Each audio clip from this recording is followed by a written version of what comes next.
Great, thank you very much. And this is great to be here. I've been working at Nest for over 15 years, so I've gone on the whole journey of how Nest is kind of set up and how we put together the way we invest. And we're so grateful that you're all giving up your time to help us on the next step in our journey. And something like this is something that I've wanted to do for a long time, actually have a proper dialogue about how we invest with people, where it's your money and what we do with it has such a big impact on your lives. So I'm going to spend about 10 minutes just talking a little bit about what Nest is for, how we're investing at the moment, and how some of the things that we can think about going forward, how we might want to invest differently once we've got more of your input. So basically this session is to try and give as much information and context. So any questions you've got, I'll try and answer them. I thought the questions before were really good, quite complex. So feel free to ask lots of complicated questions. Whether or not I can answer them all, we'll see how we get on. But just to set the background of who is Nest for, well, the first thing is it's for all of you. And as that last exercise showed, we're looking after the money of millions and millions of people all across the UK. So basically anyone in the UK can use Nest if your employer has chosen to use Nest for their occupational pension. And over 1 million employers in the UK have done that, and that's equates to, we've got 14 million members. So we are the biggest pension scheme in the whole of the UK, but we're still quite new and not a lot of people have heard of us, even if you're in Nest.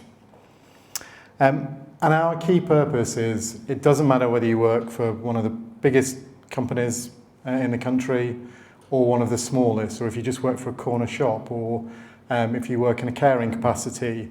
If somebody wants to use Nest for their occupational pension scheme, we will take you.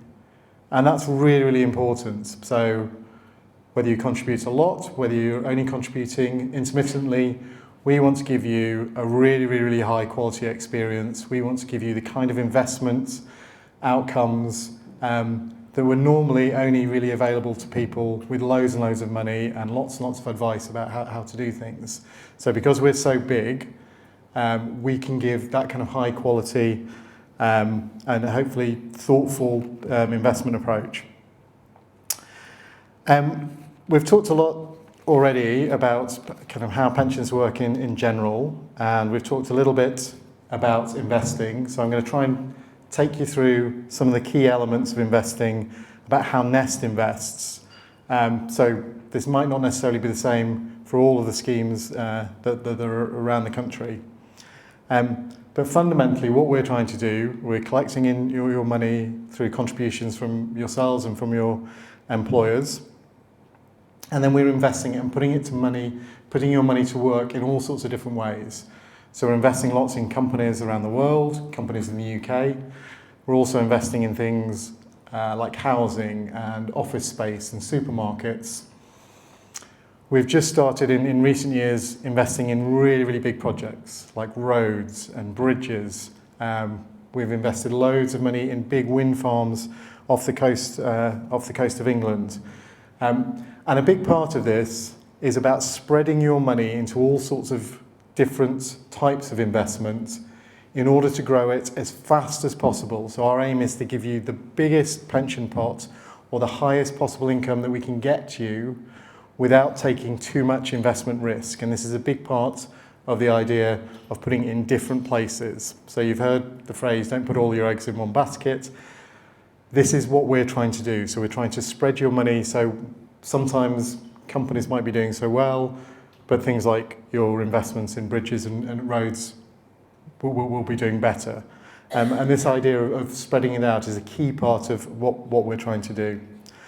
And when I talk about growing it as much as possible, we mentioned, or you heard mentioned previously, about savings accounts. So on average, a savings account might get you 2% extra. So if you put £100 in a savings account, at the end of the year, you might get £102. Nest has now been investing for 15 years. On average, every year, we're getting returns of between 8 and 13%. So that same £100 would be worth 110 or 112 or 113 pounds. So, and if you think about that over many, many years, that makes a big difference compared to putting your money into a savings account or putting your money under the mattress. One of the other key things about Nest and lots of other pension schemes is we're really aware that not everybody is an expert in investment. Lots of people want experts to do it for them. So you don't have to make a choice about how your money is invested. That's a big part of reforms that came in 2012. So it's our job to try and do the best job on your behalf as possible. And we've set up what we call Nest retirement date funds, where there's one for every year that we think people are going to retire in. And then we will try and carefully manage your money until you get to when you want to retire. But we do also have some choices, and we can talk a little bit more about some of the investment choices apart from the main fund where most of your money is invested. At the moment with Nest, of our members, of those 14 million members, 98% of people stay in the same fund. So that's where the vast majority of the money is.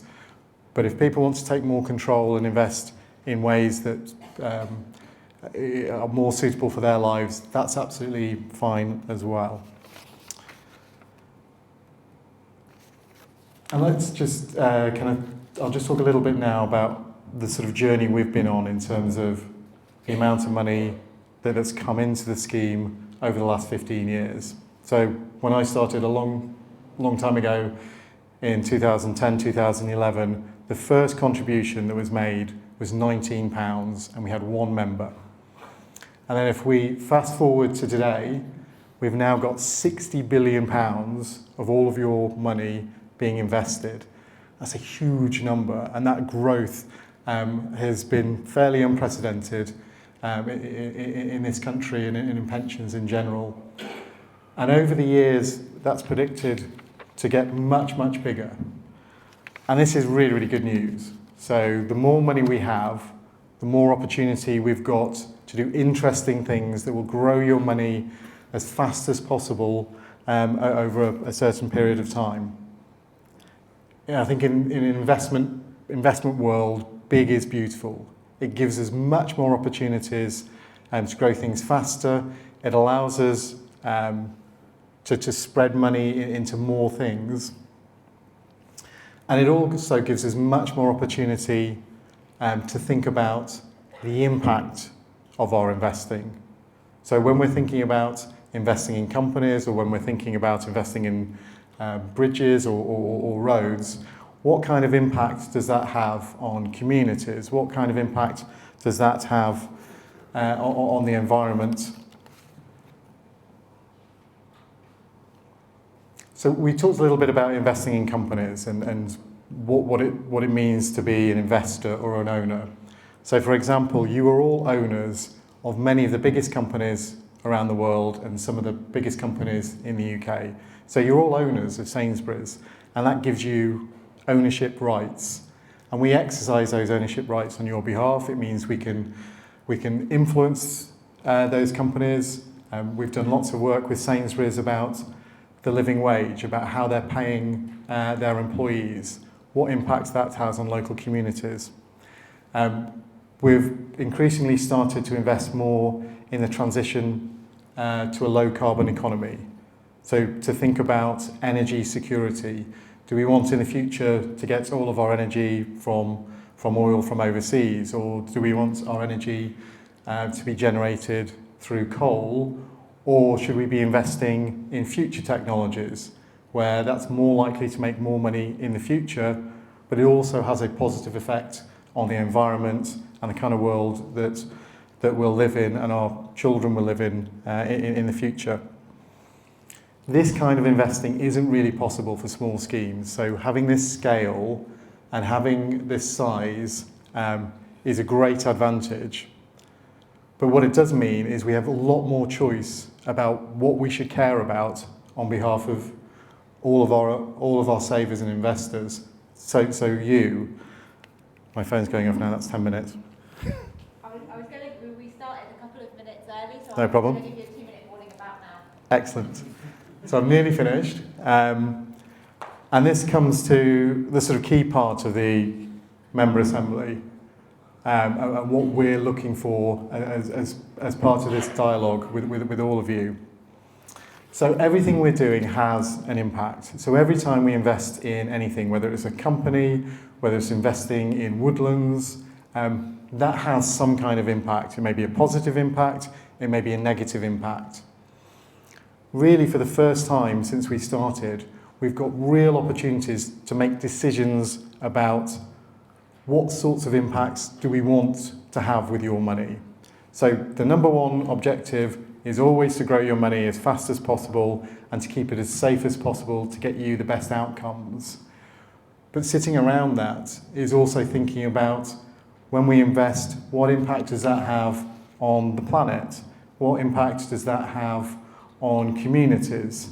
How does this help the UK economy? We have choices about whether we invest more in the UK or more abroad in a way that we didn't have before, which brings us sort of neatly to the end of this little bit from me. What you'll be hearing from tomorrow and in the 2 days in London are all sorts of different experts who will be able to talk to you about what those impacts look like and how you can help us prioritise what we do with both your ownership rights, but also thinking about what sorts of things we should focus on more and focus on less. So thank you again so much for all of your time, and I'm really looking forward to the discussion and debate.